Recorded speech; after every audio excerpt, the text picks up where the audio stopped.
Hello, in this video we're looking at the new Studio YouTube uploader, which is currently available in beta.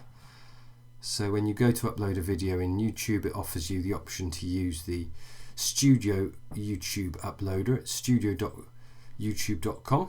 This is what it looks like. So we're going to select a file I need to upload to my account.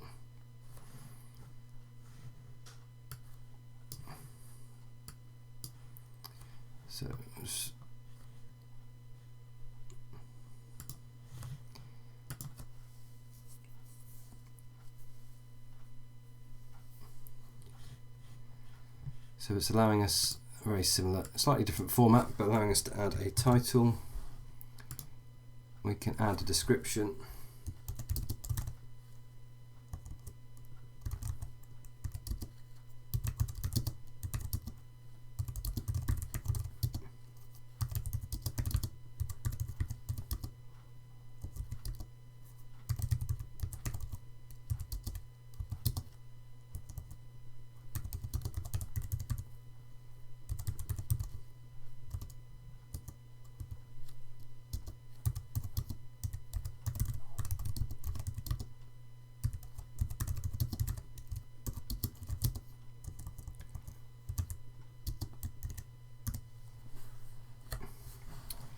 Having done that, we can also add a custom thumbnail.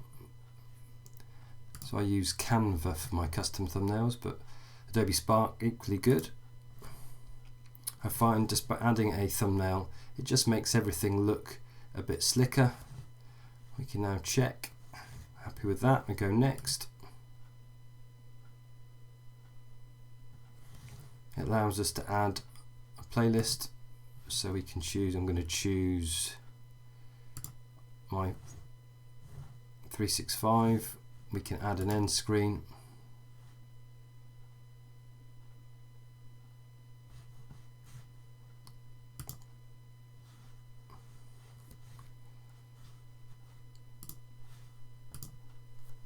So we're going to add a subscribe option. I'm going to set that to be near the end of the video, and we can allow YouTube to identify the best video to upload.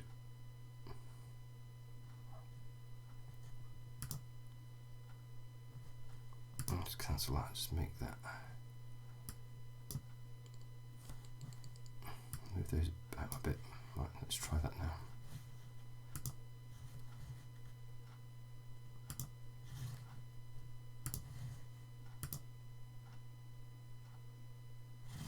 We can maneuver that around the screen as well, so we'll put it over there and save that.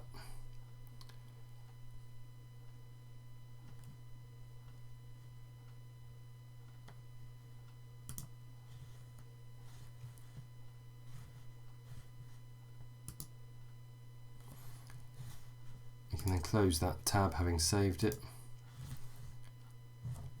We could set an option for subtitles as well, and then we click next again, and we can set how we want it viewed. So I'm happy that it's public to everyone. I'm not going to set a premiere, and then I click done. Now I think that's probably an easier process to do. I like the automation. I like the fact I can do all of it in one stage, but I'd be interested, let me know in the comments below whether you think the old traditional uploader is better and works better for you. But I hope you found the video useful. Remember to like, subscribe, and join me again soon for more EdTech videos. Thanks for watching.